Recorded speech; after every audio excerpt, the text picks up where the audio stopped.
Good morning বন্ধুরা, আমি মৈত্রেয়ী আর আমার চ্যানেল এক্সপ্লোর উইথ মৈত্রেয়ীতে আপনাদেরকে স্বাগত। আমার কাশির ভিডিওতে খুব দারুণ রেসপন্স পেয়েছি। তো আজকে আমি যাচ্ছি নিউ টাউনের বিশ্ব বাংলা কনভেনশন সেন্টার। এটা নতুন হয়েছে এবং অপূর্ব সুন্দর একটা জায়গা। তো এই কনভেনশন হলের ভিডিও থাকবে আজকের পুরো ব্লগে। তো চলুন একসঙ্গে যাই।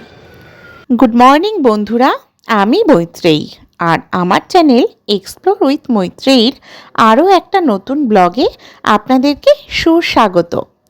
আমি এখন আছি কলকাতায় আর কলকাতার নানান জায়গায় যাচ্ছি, তার বিভিন্ন টুকরো টুকরো ভিডিও আপনাদের সঙ্গে তুলে ধরছি।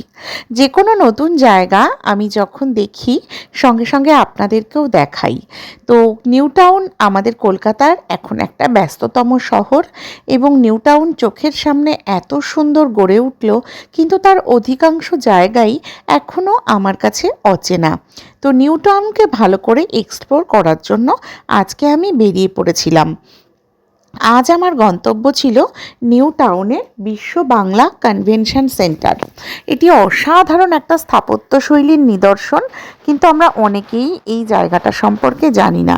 এবং এই বিল্ডিংটা যে কী দুর্দান্ত, তা বিল্ডিংটায় না গেলে আপনারা বুঝতে পারবেন না। এই যে দেখুন, বাইরে থেকে দেখা যাচ্ছে এর স্ট্রাকচার বা স্টাইলটা এত দুর্দান্ত।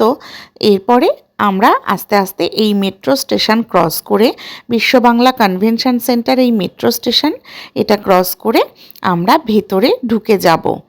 তো আমরা এই যে ভেতরে চলে এসেছি, এবার আমরা যাচ্ছি হলের দিকে। তো ভেতরটা দেখুন কি সুন্দর, অসাধারণ স্থাপত্য এবং ডিজাইনটা না মারাত্মক। আমি আগে একবার এসেছিলাম, আমার এত ভালো লেগেছে এই জায়গাটার ডিজাইনটা। তো এখন তো আমরা পৌঁছে গেছি, একটু লেটই হয়ে গেল। তো দেখা যাক। আমরা এসছি অ্যাকচুয়ালি ভাষা মেলায়, রাজ্য সরকারের ভাষা মেলা। তো সেখানে প্রথমে একটা অনুষ্ঠান হবে, তো সেই অনুষ্ঠানে এখন আমরা যাচ্ছি। ভেতরে আসার পর প্রথমেই একটা জায়গা চোখে পড়লো, যেখানে ওপর থেকে জল এসে নিচে পড়ছে এবং নিচে একটা পুলের মতন করা আছে। আর জলের একটা ছিটছিট শব্দ এত সুন্দর লাগছিল, জায়গাটাকে ভীষণভাবে প্রাকৃতিক করে তুলেছিল। আর এই পাশে আর একটা জলাশয়, যার মধ্যে প্রচুর লাল শালুক ফুল ফুটে আছে, আর আশেপাশে প্রচুর গাছ। আর ওপরে ওই যে কনভেনশন সেন্টারের বিল্ডিং, কি সুন্দর না? মানে চারপাশটাও যেমন ভীষণ সুন্দর, তেমনি এদের বিল্ডিংটাও ভীষণ সুন্দর। আমি আগে একবার এসেছিলাম সায়েন্স কংগ্রেসে, সে সময় আমার দারুণ লেগেছিল এই জায়গাটা। তো এবার আমি ওই জন্য ঠিক করলাম যে আমার সঙ্গে সঙ্গে আপনাদেরকেও আমি এই কনভেনশন সেন্টারটা দেখাই। প্রচুর ফুলের গাছ আছে কিন্তু ভেতরে, এবং বোগেনভেলিয়া ভর্তি। এই যে ভাষা মেলার দ্বার এবং গেটটা খুব সুন্দর করে ওরা সাজিয়েছে। তারপর আমরা ভেতরে চলে গেলাম।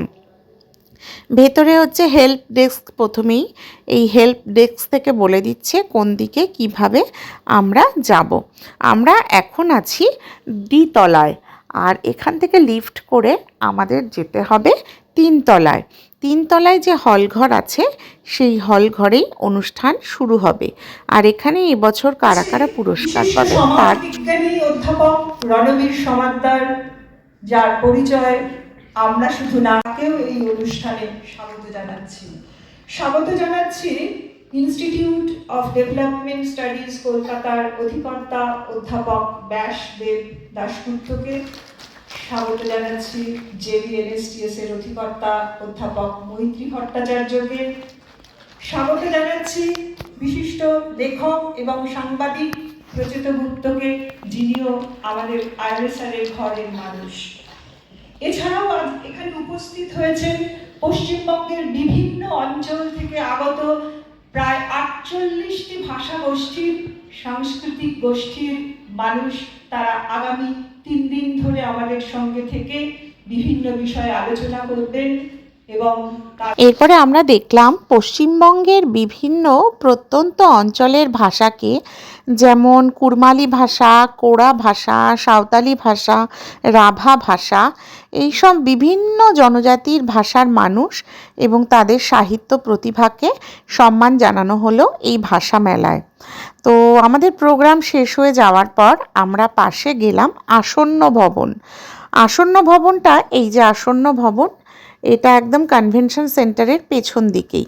তো এইখানে ছিল আমাদের লাঞ্চের ব্যবস্থা। তো এখানে বেশ খানিকক্ষণ সময় কাটালাম। আর আসন্ন ভবনে ভাষা মেলার কিছু স্টল দেওয়া হয়েছে। তো একে একে ঘুরে দেখলাম সেই সমস্ত স্টলগুলো। মূলত ভাষার উপর প্রচুর কাজের বই এখানে রয়েছে। সুন্দরবনের ভাষা, পুরুলিয়ার ভাষা, ঝাড়খণ্ডের ভাষা এবং নানান উপজাতি সম্প্রদায়ের মানুষের ভাষা, সে সমস্ত নিয়ে প্রচুর বই ছিল এবং যেটা আমাকে প্রায় অনেকক্ষণ টেনে রেখেছিল এবং আমার ইচ্ছে ছিল প্রচুর বই এখান থেকে কিনে নিয়ে যাই। তো যাই হোক, প্রচুর বই আর কেনা হয়নি, অল্প দু একটা কাজের বই এখান থেকে কিনলাম। কিন্তু এখানে যে স্টলগুলো ছিল, সত্যিই প্রত্যেকটা স্টলে প্রচুর কাজের বইপত্র ছিল। তো তারপরে এই স্টলগুলো ঘুরে দেখার পর লাঞ্চ করলাম, কিন্তু লাঞ্চের ভিডিওটা না আর করা হয়নি। আর ওখানে যেহেতু প্রশাসনিক অধিকর্তারা ছিলেন, তো সেই ভিডিওটা আর করিনি। তারপরে দেন ফিরে আসলাম। ফিরতে ফিরতে আমাদের প্রায় বিকেল হয়ে গেছে, সূর্য গড়িয়ে পড়েছে আস্তে আস্তে। কেষ্টপুরের ব্রিজের উপর এখন আমরা আস্তে আস্তে সন্ধ্যা ঘনিয়ে আসছে। আমরা কেষ্টপুর হয়ে, দমদম পার্ক হয়ে, চীনা মন্দির হয়ে বাড়ি ফিরব। তো এই কেষ্টপুরের ব্রিজটার ওপর দিয়ে যাওয়ার সময় না খুব সুন্দর লাগে, কলকাতাটাকে দেখা যায়, নিচের শহরকে দেখা যায়। তো শুভরাত্রি, সকলে ভালো থাকবেন।